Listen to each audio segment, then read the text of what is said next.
喺今集開始之前，希望睇緊呢條片嘅朋友，如果你中意今集嘅內容，希望你訂閱我哋頻道同按個 like 以作對我哋嘅支持。各位好啊，又嚟到長毛簡易教室啦。咁話明簡易啦，咁今集咧繼續做啲簡單嘅啦，都係。咁而家見到台面上面有4塊豬扒啦，咁好明顯我哋今集係做豬扒嘅。今集就會做簡易芝心炸豬扒。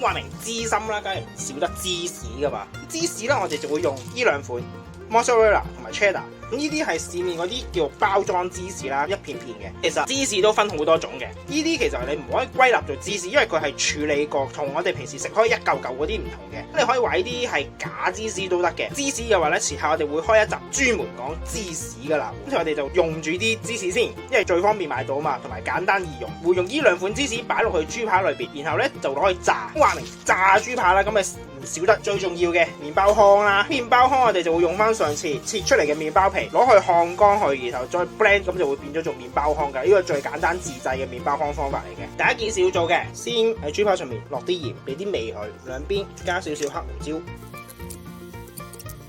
先醃咗味先。之後就將上次剩落嘅麵包皮鋪晒喺個碗上面，盡量唔好搭住佢。然後入焗爐，用150度焗到去脆為止，大概你預20到30分鐘左右嘅。20分鐘之後再睇睇，而家就20分鐘啦。咁我哋攞佢出嚟，焗完之後咧，你會感覺到其實佢硬晒嘅，就先擺喺個架嗰度攤攤。如果有一啲比較厚嗰啲咧，佢可能未焗得透啊，會仲有少少腍嘅，啲咧會再翻焗。如果硬到成個石頭咁硬晒嘅，你就可以攞佢出嚟攤一攤。因為你擺翻個架嗰度咧，一攤嘅時候咧，佢有機會可能之後咧會有啲水氣可能會吸翻落去個麵包嗰度，咁你又會淋翻噶啦。最好咧擺喺個架嗰度攤。如果做呢啲麵包糠咧，最好係隔夜麵包，唔好用新鮮嘅麵包，因為隔夜麵包咧佢啲水分會走咁啲嘅，會比較乾身嘅。用嗰啲麵包去烘啊去做麵包糠咧，其實會好啲嘅。呢4條就可以再翻焗啦。呢一啲我哋會先攤翻凍佢，我哋唔會熱嗰時去 blend 嘅，因為如果你熱 blend 咧，咁佢一樣會有散熱氣出嚟，跟住你遇到凍嘢，佢又變翻個水氣嘅，就會吸收翻落去咧，就會淋翻噶，同冇焗過係冇分別嘅。然後當麵包皮凍咗之後，擺晒落去個 blender 嗰度，跟住就去 blend 噶。之後咧，我哋就會過篩嘅，因為佢有啲係 blend 唔碎啊。過完篩之後咧，呢啲我哋就會另外擺開佢先，轉頭用嘅。處理豬扒嘅話咧，我哋有一樣嘢要做嘅就係咧，佢呢度咧嗰啲筋咧煎嗰時大家都知嘅。豬扒如果啲筋咧你唔稍為切進去咧，煎嗰時咧，因為啲筋咧收縮啊，塊豬扒咧就曲咗噶啦。將佢保持平嘅話咧，最好就係喺筋位度輕輕夾一刀斷咗啦，塊豬扒咧就會保持平噶啦，就唔會曲噶啦。夾斷咗啦，然之後我哋會喺肉呢一個位劏開佢，將啲芝士塞入去嘅。你話喂，我冇咁好技術喎，可唔可以2塊搭埋咧？可以嘅，你就咁搭埋佢都得。咁你變咗厚身嘅芝心豬扒啦。做一次俾大家睇，劏嗰時要小心，都係唔好斜刀，要平刀，同埋逐少劏，唔好劏穿塊豬扒。就係咁樣樣啦。咁你可以再劏入少少嘅。跟住咧就可以將啲芝士擺落去啦，處理埋其他嗰幾塊豬扒先。豬扒處理完咧，就嚟原芝士入去啦。開始，首先咧，我哋攞1塊 cheddar 出嚟先，之後我哋就攞半塊 mozzarella 擺咗落去 cheddar 嗰度之後咧，將塊 cheddar 夾埋去，就好似三文治咁樣樣啦。而家，然後打開個口袋，芝士擺入去，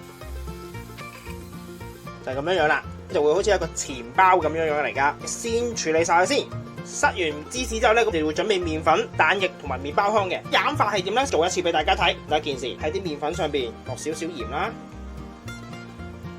加少少嘅黑胡椒啦，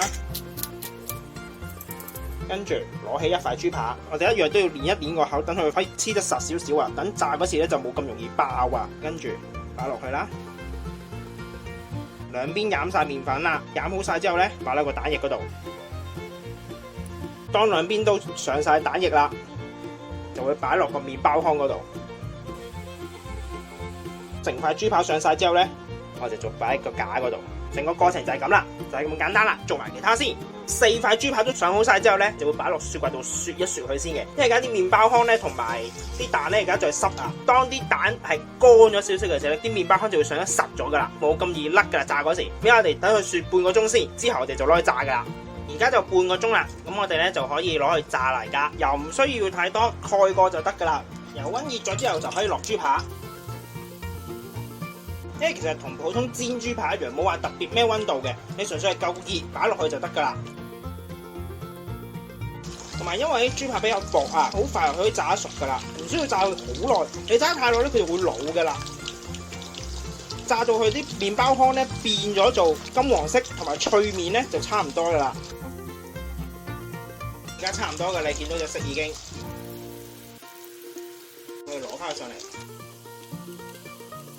炸完之後咧，就喺個架嗰度索一索油，同埋可以攤翻凍少少就可以上碟噶啦。咁到最後就可以上碟啦。呢一道好簡單嘅簡易芝心炸豬扒就完成咗啦。咁咪好簡單咧？咁希望大家中意啦。咁我哋下集再見，拜拜。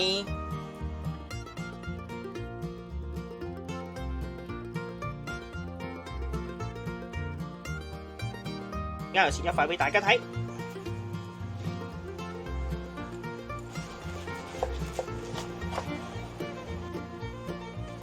可以見到芝士溶緊嘅，豬扒熟晒，試下一嚿先。今集亦都差唔多啦，多謝各位收睇，詳細食譜我哋會上載喺 Facebook 節目度，有興趣嘅話可以上去查閱。另外，如果中意我哋頻道嘅話，希望可以訂閱我哋頻道同按個 like，以作對我哋嘅支持。希望大家中意啦，我哋下集再見，拜拜。